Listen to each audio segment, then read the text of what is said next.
Hello students, मेंस education online classes में आप सभी का बहुत बहुत स्वागत है।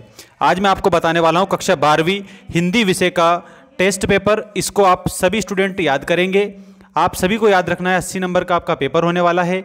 यहाँ पर जो इंस्ट्रक्शंस दिए गए हैं इसी के आधार पर आप सभी स्टूडेंट अपना जो टेस्ट पेपर है इसको कंप्लीट याद रखेंगे, क्योंकि आपकी जो एनुअल एग्जाम है उसमें इसी के अकॉर्डिंग पेपर आने वाला रहेगा। चलिए आइए स्टार्ट करते हैं पहले क्वेश्चन से।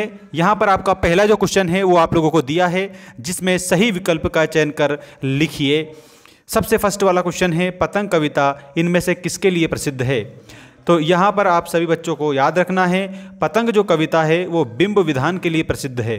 इसमें बच्चों का जो बाल मन होता है, बालकों का जो स्वभाव होता है उसको बताया गया है, उसका शब्द चित्र खींचा गया है। यहाँ पर बिंब विधान के लिए पतंग कविता प्रसिद्ध है और यहाँ आलोक धनवा इसके लेखक हैं। ये भी बात आप सभी बच्चों को याद रखना रहेगा। इसके बाद में हमारा नेक्स्ट क्वेश्चन ये रहा, कौन सा रस सहृदय के हृदय में उत्साह का संचार करता है? देखिएगा, उत्साह किस रस का स्थायी भाव है? तो यहाँ पर वीर रस का स्थायी भाव होता है उत्साह। तो आपको आंसर के रूप में याद रखना है वीर रस। ठीक है, इसमें उत्साह का संचार होता है। करुण रस का स्थायी भाव क्या होता है? तो करुण का स्थायी भाव शोक होता है।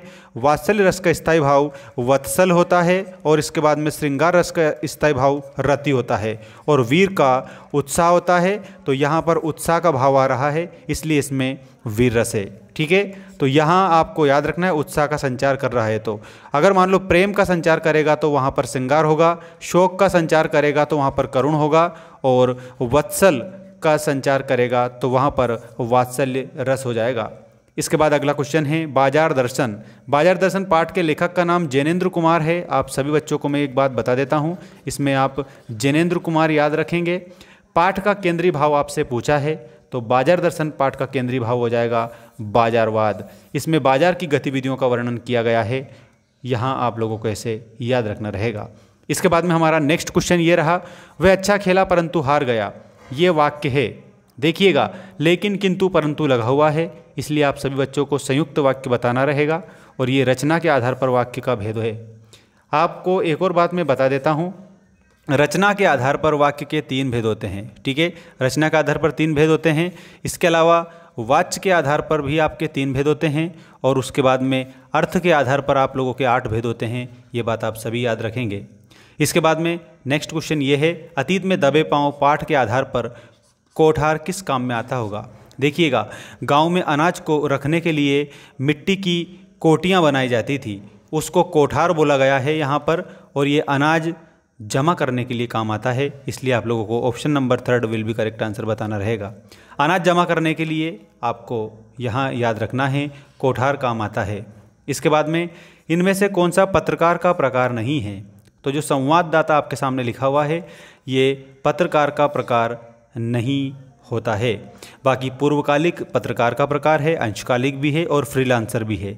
ठीक है, जो नहीं है वो पूछा है, तो इसमें आपको संवाददाता आंसर करना रहेगा। इसके बाद में हमारा नेक्स्ट क्वेश्चन है, रिक्त स्थानों की पूर्ति कीजिए। यहाँ पर आपको जितने भी रिक्त स्थान दिए हैं सारे आंसर याद रखेंगे, अपनी कॉपी में नोट करेंगे। सभी स्टूडेंट्स को एक बात मैं बता देता हूँ, क्लास 12th वाले जितने भी साथी हमारे साथ में जुड़े हुए हैं, आपको एक काम करना है। मेंस एजुकेशन हमारा ऐप है, जिसकी लिंक मैंने डिस्क्रिप्शन में डाल रखी है। ऐप को आप सभी स्टूडेंट्स डाउनलोड कर लीजिएगा ताकि आने वाली सारी अपडेट आपको मिलती रहे। वहाँ पर आपका ऑल सब्जेक्ट का कोर्स उपलब्ध है, जिसमें कि आप लोगों को नोट्स प्रोवाइड हमारे द्वारा करवाए जा रहे हैं। चलिए, यहाँ पर रिक्त स्थानों में पहला है, तुमने को सहूलियत से बरतना कभी नहीं सीखा। तो इसमें आपको याद रखना है, तुमने भाषा को सहूलियत से बरतना कभी नहीं सीखा, तो इसमें भाषा आंसर याद रखेंगे। श्रृंगार काल के नाम से जाना जाता है, तो इसमें रीति काल जो है उसको श्रृंगार काल के नाम से जाना जाता है। काव्य में बिंब को माना जाता है, तो बिंब को याद रखिएगा सभी बच्चों, इसमें बिंब चित्र माना जाता है, तो करेक्ट आंसर के रूप में बिंब चित्र आंसर आपका करेंगे। नेक्स्ट है, बाजार में क्या है? तो बाजार एक जादू है। ठीक है, बाजार का जादू हमें अपनी ओर आकर्षित करता है। जब एक ही शब्द की पुनरावृत्ति होती है तब उसे कौन सा शब्द युग्म कहते हैं? तो याद रखेंगे पुनरुक्त शब्द युग्म उसको हम कहेंगे। यहाँ आप लोगों का पुनरुक्त शब्द युग्म करेक्ट आंसर हो जाएगा। ठीक है, जो कि यहाँ पर दिया है, यहाँ ये वाला। आप लोगों की देखा देखी सेक्शन की घड़ी भी हो गई है, तो इसमें आपको याद रखना है कैसी हो गई है, सुस्त हो गई है, सुस्त इसमें आंसर करेंगे। संपादकीय को की आवाज़ माना जाता है तो अखबार की आवाज़ माना जाता है संपादकीय को। तो अखबार आंसर लिख देना आप सभी खालिस्तान में। अब हम बढ़ते हैं हमारे नेक्स्ट क्वेश्चन की ओर। ये रहा हमारा नेक्स्ट क्वेश्चन, जिसमें आप लोगों को सही जोड़ी बनाकर लिखिए वाला क्वेश्चन दिया है। देखिएगा, कविता के बहाने इसमें आप लोगों को लिखना है कुंवर नारायण। ठीक है, इसके जस्ट आगे आपका कुंवर नारायण आंसर के रूप में हो जाएगा। ठीक है, ये रहा। अगला है महाकाव्य। तो यहाँ आपको कामायनी बताना है, कामायनी महाकाव्य है। भक्तिन, जो भक्तिन है इसके रचनाकार महादेवी वर्मा हैं, तो इसके जस्ट आगे महादेवी वर्मा आप लोगों को मिलान करना रहेगा। अर्थ के आधार पर वाक्य के कितने प्रकार है? अभी हमने बात करी थी 8 प्रकार होते हैं। जूझ का मतलब होता है संघर्ष, और दोस्तों जूझ डॉक्टर आनंद यादव के द्वारा रचा गया है, तो इसमें डॉक्टर आनंद यादव याद रखेंगे। विशेष रिपोर्ट का जो प्रकार होता है उसको बैकग्राउंडर बोला जाता है, इसमें आपको बैकग्राउंडर आंसर करना रहेगा। ठीक है, अब आप स्क्रीनशॉट ले सकते हैं, you can take screenshot and learn all the question. ठीक है, याद रखना आप सभी। अब हमारा अगला क्वेश्चन ये रहा, निम्नलिखित प्रश्नों के उत्तर एक वाक्य में लिखिए। राम की शक्ति पूजा कविता के रचनाकार कौन हैं? तो दोस्तों प्यारे बच्चों, आप लोगों को निराला याद रखना है। सूर्यकांत त्रिपाठी निराला राम की शक्ति पूजा कविता के रचनाकार रहेंगे। विस्तृत कलेवर वाले काव्य को कहते हैं, विस्तृत मतलब होता है विशाल, और विशाल होता है महाकाव्य। ठीक है, जैसे कि रामचरितमानस की रचना तुलसीदास जी ने की थी, और वो भी अवधी भाषा में की थी, याद रखेंगे आप सभी। और ये अवधी भाषा का महाकाव्य है जिसमें 7 कांड पाए जाते हैं। विस्तृत कलेवर वाले काव्य को महाकाव्य कहते हैं। अगला क्वेश्चन ये है, एकांकी में कितने अंक होते हैं? तो एकांकी में 1 अंक होते हैं, ये गद्य की विधा होती है। बद्री केदार के रास्ते कहते हैं, देखिएगा बद्री केदार के जो रास्ते हैं वो ऊबड़ खाबड़ हैं, तो इसमें आप लोगों को ऊबड़ खाबड़ याद रखना रहेगा। ऐसे लिख देना जैसा मैं लिख रहा हूँ, ऊबड़ खाबड़ और इसके अलावा पहाड़ी। ठीक है, ऊबड़ खाबड़ पहाड़ी। गागर में सागर भरना, थोड़े में अधिक कहना, थोड़े शब्दों में अधिक कहना, ऐसे आप लिख सकते हो, थोड़े शब्दों में अधिक कहना, ये आंसर होगा। रोजी रोटी की तलाश में आए यशोधर पंत को किसने शरण दी? ये सबसे इंपॉर्टेंट क्वेश्चन है इसमें। ठीक है, सहायक वाचन का क्वेश्चन है, तो इसमें आप लोगों को आंसर याद रखना है, किशानदा ने शरण दी थी। किशानदा आंसर कर देंगे। HTML का फुल फॉर्म क्या है? तो हाइपर टेक्स्ट मार्कअप लैंग्वेज है इसमें। HTML का फुल फॉर्म आपको आंसर के रूप में याद रखना है। देखिएगा, हाइपर टेक्स्ट मार्कअप लैंग्वेज।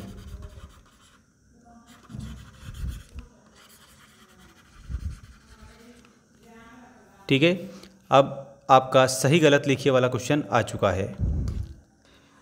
बच्चे दिशाओं को डपली की तरह नहीं बजाते हैं, इसमें आंसर के रूप में क्या लिखेंगे? इसमें आपको लिखना है असत्य।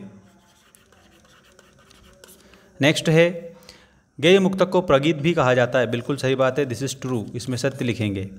शिरीष को अवभूत कहा है, ये गलत है, क्योंकि शिरीष अवधूत है, अवभूत नहीं है। देखो यहाँ पर थोड़ा शब्दों पर विशेष ध्यान देना, अवभूत लिखा है और शिरीष होता है अवधूत। ठीक है, और यहाँ पर भा लिखा है, इसका मतलब गलत है, इसमें आपको असत्य बताना है।